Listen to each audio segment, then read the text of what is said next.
उपक्रमाचे अध्यक्ष प्रांताधिकारी माननीय मंडलिक साहेब,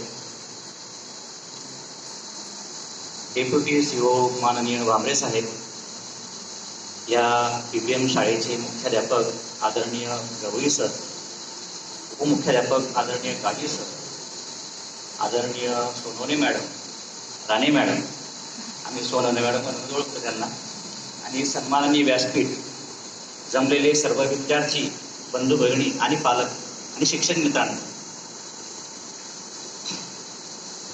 माझी मुलगी इथे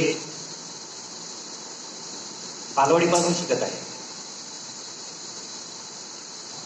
मी जिल्हा परिषद शिक्षक आहे. बोराडीला माझा केंद्रप्रमुखाचा चार्ज आहे. परंतु माझ्या मनामध्ये होतं की आपण सरकारी नोकरी करतोय ना, तर आपली पण मुलगी सरकारी शाळेतच शिकली पाहिजे. मला मोठ्या शाळांमध्ये तिला शिकवता आलं असतं, RC पटेल वगैरे किंवा ज्या खाजगी शाळा आहेत त्याच्यामध्ये. परंतु माझं उद्दिष्ट असंच होतं की आपण सरकारचे माणसं आहोत, आपण पण आपल्या मुलीला सरकारी शाळेतच शिकवलं पाहिजे. आणि ही शाळा काही अशी तशी नाही मित्रांनो, 200 वर्षांची परंपरा या शाळेला आहे.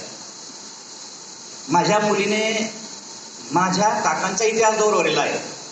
आजच्या 70-80 वर्षापूर्वी मॅडम साहेब, माझे काका इथे शिकायचे.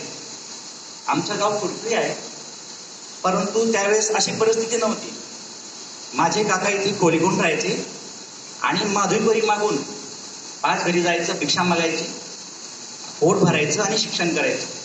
तर त्यावेळी माझे काका अवधूत पंढरनाथ जोशी म्हणून 7वीला इथे 1 नंबर आला होता त्यावेळेस. आणि तोच इतिहास माझ्या मुलीने इथे दौरवलेला आहे. नंतर काही कालांतराने 4-6 महिन्यांनी माझ्या काकांचं निधन झालं. तर शाळेला भावपूर्ण श्रद्धांजली म्हणून शाळेने 1 दिवस शाळेला सुट्टी दिली होती की आपला चांगला विद्यार्थी गेला. त्यावेळेस एवढं डॉक्टर वगैरे इलाज नव्हते. तर ती मला आठवण झाली. या शाळेला भरपूर असा वारसा आहे. माननीय अमरीशभाई पटेल, माननीय भूपेशभाई पटेल ह्या शाळेत शिकलेले साहेब, आणि त्यांनी की अपनी स्कूल है इसका भी आपण विकास करेंगे, त्या अनुषंगाने भूपेशभाई साहेबांनी पण या शाळेला पूर्ण लक्ष देऊन जसं त्यांच्या आरशी वडील शाळा आहे तशी या शाळेला केलेलेच आहे.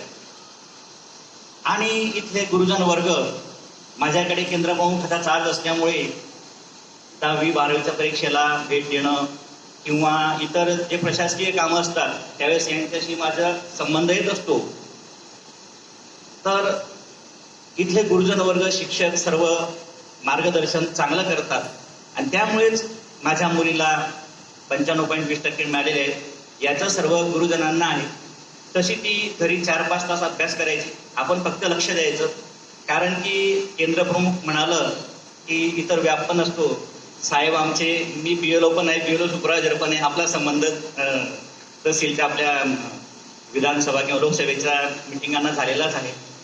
तर अशा प्रकारे माझं घरी कमी लक्ष असायचं, परंतु मी नेहमी सांगायचो की बेटा अभ्यास कर, आणि तिला तिचं फळ मिळालं. आणि मी या शाळेचे सर्वांचे आभार व्यक्त करतो, धन्यवाद व्यक्त करतो की त्यांनी असं घडवलं माझ्या मुलाला, माझ्या मुलीला. माझे 2-3 मुली ते शिकले साहेब आणि त्यांचा पण नंबर आलेला आहे. त्याप्रमाणे माझी मोठी मुलगी इंजिनिअरिंग झाली, ती आता नोकरीला लागलेली आहे.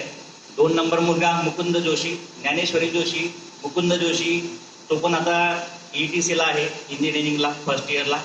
आणि ही माझी मुलगी. तर साहेब, मला तुमच्याकडे कोण असं वाटतंय की माझ्या मुलीला पण तुमच्यासारखं पण व्हावं,